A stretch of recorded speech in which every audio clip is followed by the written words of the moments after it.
Okay, with Jana Miley, the writer, the producer, the star of Little Issues, a 4-minute film played at the festival. Really interesting film. It depends on who's watching it, but no. It's basically it's in the title, Little Issues. You bring home a boy. I guess you've been dating him, and he's got a small penis. But I'm just gonna let it out there, right? Yeah. That's the basis of what happens. Is this autobiographical or No, that's always everyone's sure? first question. No, this I wanted to make a project that was fun for me, just want to make content for myself and my friends, and remembered a story my friend had told a year or two before about encountering someone with a micro penis, and from that, the idea was born. This conversation did not go the same way my friend's conversation went, but that was kind of what inspired the idea. And I've had a lot of people approach me since seeing the film and tell me their experiences, which has been very So you could make a documentary about it then. You could fun. make a documentary about it. You could. There may even be some. I haven't gone down that rabbit hole yet, but I was gonna try to make a joke from the rabbit hole, but I'm not. Okay, so even but it's almost in a sense where like even if this was autobiographical, you kind of are forced to lie a little bit because people can kind of like figure out you know what I mean? Like it's I'm sure that that yeah. basically the person who is it's about would figure it out who they are, I guess, right? So you don't want to offend anybody. Yeah, so I definitely didn't include any details from like my friend's encounter. The conversation was very different. This was her telling us weeks later. This wasn't like someone is next to us in the room doing this. So I don't know. She may, just because she knows that she's told me that story, but I think I safely went far enough away that no one would be upset that I made this. Yeah. Okay, so let's talk about the film itself. So you Mhm. wrote you wrote the screenplay, Mhm. and was it always your idea to make it into a movie? Yeah, so I wrote this as a short film when I was in college, and just again wanted to make something fun and cast me and my friends in, and we shot it, and no matter how many times we edited it, I just wasn't happy with the product, so I set it aside for a couple of years, brought it back, tried to have different friends edit it, was still not happy. Just different things went wrong with the shoot, and there were sound issues. We didn't get the shots we wanted. And so I was like, screw it, I'm going to start again with the people I know now that I'm living in a totally different city and know different people, and rewrote the script and changed some jokes around, and reshot it. And I'm very happy with the final product.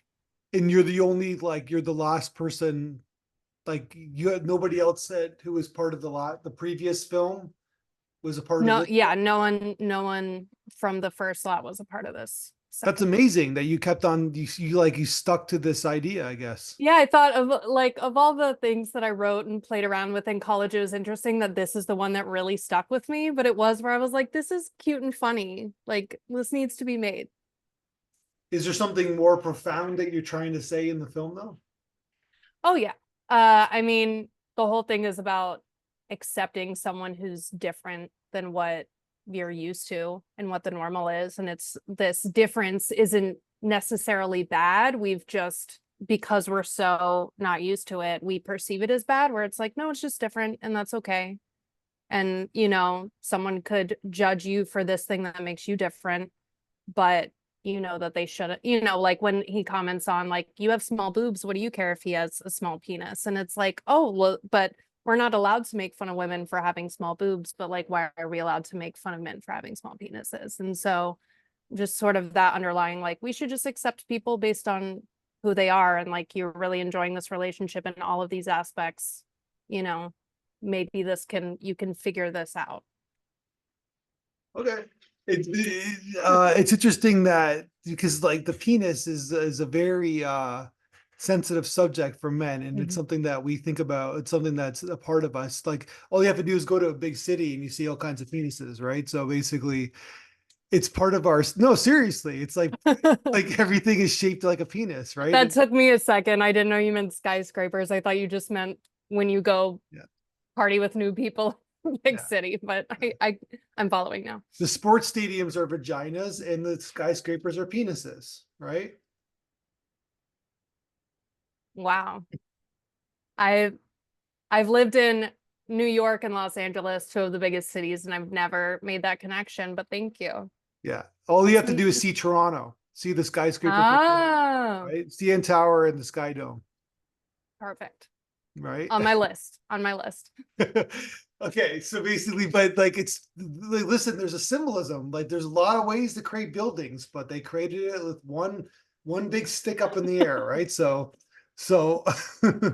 no, but it's a big thing with the male. So Yeah. in a way, you kind of want to like you're kind of making fun of this guy at the beginning, I guess, right? Hmm. So Yeah, and and because a lot of people, like people with micro penises, obviously get a lot of jokes, and even just small, the whole Donald Trump in his hands comparison, like people make fun of small penises. So I wanted to like incorporate that without it being the film making fun of this person. mhm. And that's why I really wanted to turn it and make it and have them really kind of change their ideas of what's happening by the end. But it seems like the character, the way like it's good that it's great that you didn't really show him, right? Mhm. And but it seems like the character itself, like he's showing his penis to his friend, to her friend. It seems like he's not too ashamed about who he is. Well, he's covered. He's wearing a kimono that is just sort of you're like, is it gonna pop out? Yeah. But yeah, I think that's also something to look at of like he shouldn't be ashamed of it. And he shouldn't be ashamed of his body. And he did wait until after foreplay to bring his penis out. That's like a big joke and kind of realization in their conversation. Uh, but I think, yeah, it shouldn't be this big, like, I need to tell you that I have this thing and I'm ashamed of it. It Mhm. shouldn't be that. It should Yeah. just be like, this is part of my body. This is what we're working with. The way you would, you know, it should be what anyone does Yeah. during sex for the first time with a new partner.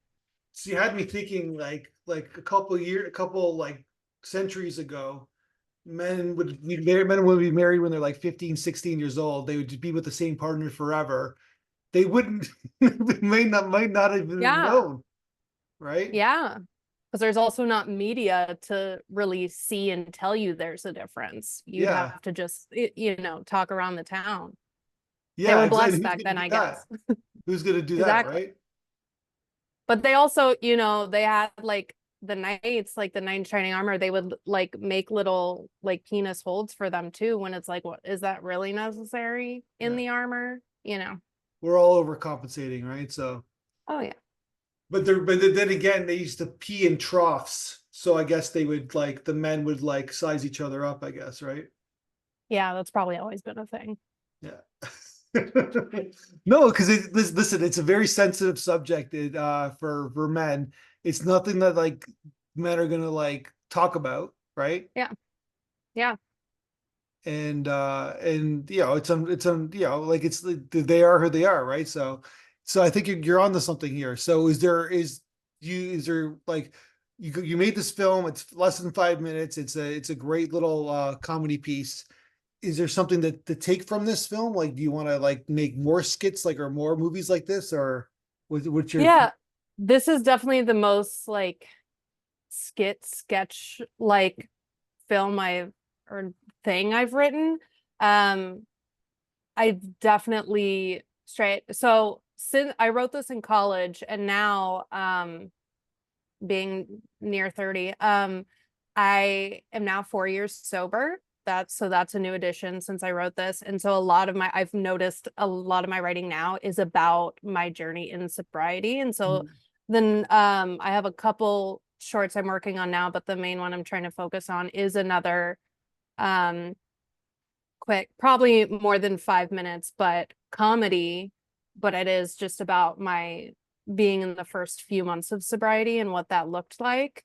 But it is, you know, not as much an ensemble piece, but it is still that like lighthearted comedy speaking about something that can be taboo and isn't talked about as often, but Yeah. is normal and common. Well, congratulations on Thank that. you. Thank 18 you. years, so I understand what you're going through. So Yeah, hell yeah. yeah, it's tough. So what forced you to do that? To get sober Yeah. or Yeah. yeah, I mean, I hit many rock bottoms throughout and I started drinking at 16, got sober at 24. So it wasn't like a super long experience. Mhm. But it was still uh being the party girl in college. And so that also, people don't really know you have a problem necessarily because it's just sort of like, oh, that's a phase that everyone's going through. And I would notice my friends were leaving that phase and didn't want to go out all the time, but I was still there and I was still thinking about alcohol all the time. And I would do different things. Like I would, try to control it by making sure I didn't have alcohol in the house, which was very difficult at first. Or, I'll only drink a couple days a week. I won't drink every day. And slowly realize like this is an actual addiction, this is a problem, but I'll worry about that down the road. I'll worry about that, when I'm an adult, like 40 years old, because Yeah. that's my idea of an adult. And it was after I had moved to LA, I still hadn't even been here a year yet. And a lot of those old habits that I'd really tried to kick, like having alcohol in the house and blacking out every weekend, I was starting to do again. And just that like craving a drink in the middle of the day and like doing everything to organize my day so I could have a drink after work. And I was just like so sick of it. I was so tired of always thinking about drinking. And so when the pandemic hit and we had to go into quarantine, I was like, okay, cool. I'm not going to be working at this bar every day like I have been. I'll take this 2 weeks we're going to be in lockdown and not drink and see how it goes. And then obviously, quarantine kept getting extended and, you know, I'm sober and I'm watching the world kind of crumble around me, but I'm like the most mentally sane I have ever been. Like I was just like the happiest and most just like content I had been while still dealing with, the mental hardships of like going through quarantine. But I was like, wow, this has affected me and my antidepressants and just like regular depression, anxiety. This has had such a worse effect than I realized. And so after I was at like, 40 something days, I worked a lot with my therapist who she had had like 15 years sober then and did a pros and cons of like, why would I go back to drinking? Because it was like, okay, things are letting up. I am going to start going around people again. Do I want to start back? And it was just like, no, I can't go back at this point. So now I'm over 4 years sober. Well, thank you for sharing that because I think a Thank lot you. of people can relate to what you just described too. And there's a lot of positive stories. Of course, nobody wanted it to happen with COVID Yeah. that I've heard. I've been fortunate enough to hear, including myself, where I got a lot of clarity. There was a lot of peace. Mhm. There was a lot less stress in my personal life. Of course, a lot of people were having Yeah. major issues, but I think it helped a lot of people out. They were just able to like shut down and like calm down and like Mhm. kind of find themselves and not to sound flaky a little bit. So Yeah. No, I get you. And it's one of those things where it's like I was unemployed for about a year and a half. Like I definitely like that was terrible. That yeah, sucked. Not being able to have like an actual income. And it also gave me enough free time to one, like work on my sobriety and then find myself and find out that I had hobbies. I didn't know I liked doing crafts. And that was something I was able to discover. So that was, I can fully see the dichotomy of the good and bad that came out of that. So you want to like write a story around, like, are you writing stories around that, but it's more of So like a comedy in a comedy like lens? yeah, I so in that was fall. I got sober March 2020, and so in the fall I started writing what I was like, maybe I'll make a web series, maybe I'll do this. And I just, again, enjoying not having to go to like my service job and having this time to like actually be creative was wonderful, and allowed me to like, I started writing this series of just like different uh instances, like my first time going to a party and being around alcohol, because we'd been on, like, I hadn't been to a party in 7 months because we'd been on lockdown. And so, and I love hearing everyone's experiences, and but my experience of getting sober during COVID, where it's like AA was on Zoom. That's my experience. I didn't have to like pass bars or go and be around that the way a lot of people anytime before that would encounter, because everything was shut down. So yeah, and just a way for me to kind of get back into writing, because that was something I hadn't done as much since I had graduated college. And so just wanting to like use that again, and no pressure on, I have to make this, I have to do something, but like, let's just get it out and see what we like. And so I started that, and that was more of a comedy. And then I was working on a short film that I could incorporate singing, because I grew up a singer. I've been a singer my whole life. And so I wanted to incorporate that. And that was definitely more of a drama. And so now I put that's up in the air. And then I started writing a book. And so I've been working on that. And that's like poetry and essays and photography and stuff like that. And so I'm writing that. And then I was like, oh wait, let's circle back. And I missed that web series I was writing. Maybe I could just do a short. Maybe I don't have to make this huge thing right now, and I can just pull one of those episodes and make like an 8-minute short film and see where it goes, where it's able to blend that comedy that Little Issues has and my very personal sobriety story. Gotcha. And then so is that done? Is that happening or? That's in the works. I have a script that I'm editing, and now it's just a matter of, how do I pay for it? That's Okay. really always the, like, Little Issues was like all self-funded, and very, very low budget. It was like I knew I had a friend that had a camera, and so I was like, tell me what I need to rent and I'll rent that, but tried to get as much of like people that had stuff, and we shot it in his apartment, so like location was free, and I knew everyone from a different part of my life. I didn't have to like go online and search for people, and so I was really able to throw that together within like a month of deciding I wanted to do it. That's the Um, director. The director had like my Jerah.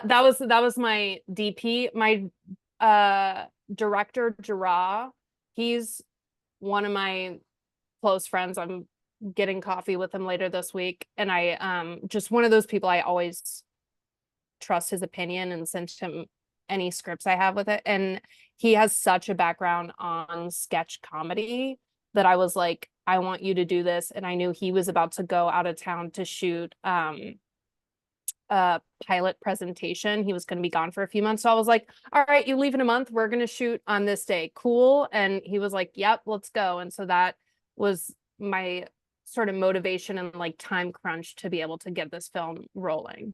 Gotcha. And then who had you did you help edit the film then?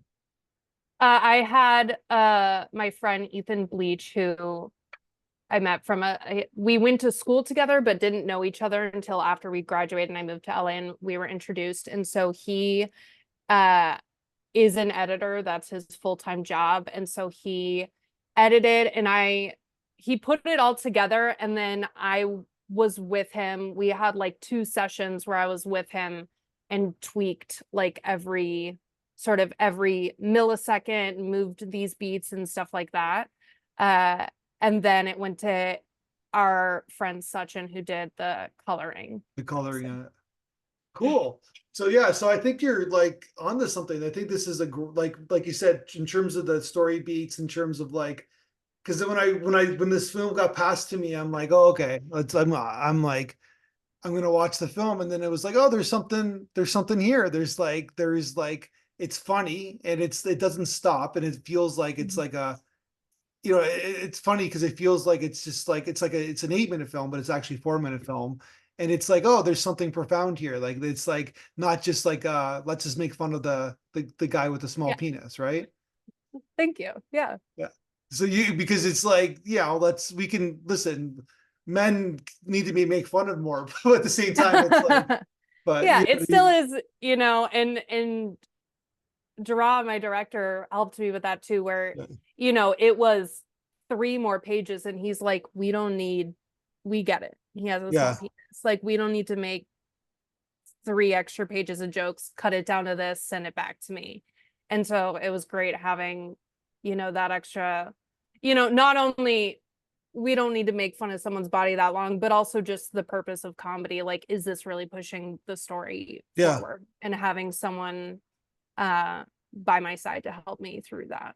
That's great. That's great advice. Less, it's like a less is more, right? So it's Yeah. like you're repeating the comedy. Sometimes when you repeat it's still funny, but you're still repeating the same comedic beat, right? And it's not Yeah. pushing the story forward. So you do have to remove it, right? So, Hmm. well, yeah, and it's like I think that because you got me thinking, I'm like, because that's like something that I watch a lot, like in terms of like drinking, alcoholism. Obviously, there's a more dramatic films, right? Hmm. But I haven't seen really a comedic version of that. I think Louder Milk maybe is the Yeah. only thing I can think of. And there's Mom. I just started rewatching that Yeah, actually.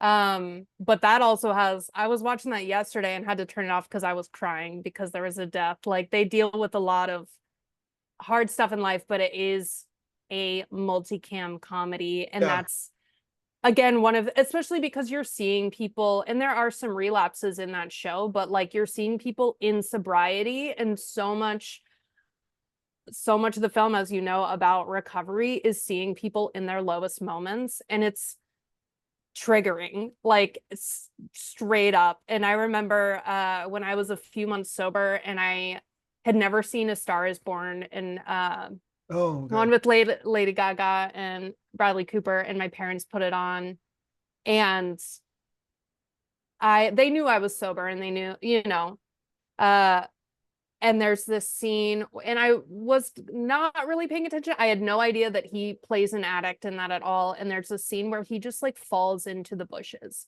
because he's so plastered. And again, I was still only 6 months sober, so it was still like pretty fresh yeah, compared to like now. And I just started crying because I was so, there's, the shame from like, that's what I lived. And then there's also the craving to just fuck up my life again. Excuse me. But like, yeah, sometimes it's that, wow, I like still, I see someone at their lowest point in the film, and I still, for some reason, crave that. Like, I crave that self-destruction of like, oh, my life's going okay, I'm just going to drink and blow it up because I'm too uncomfortable. And so recognizing that, and recognizing, Jana, you don't actually want to blow up your life. That's just your alcoholism talking. But, if this movie is too much, we don't have to watch it right now.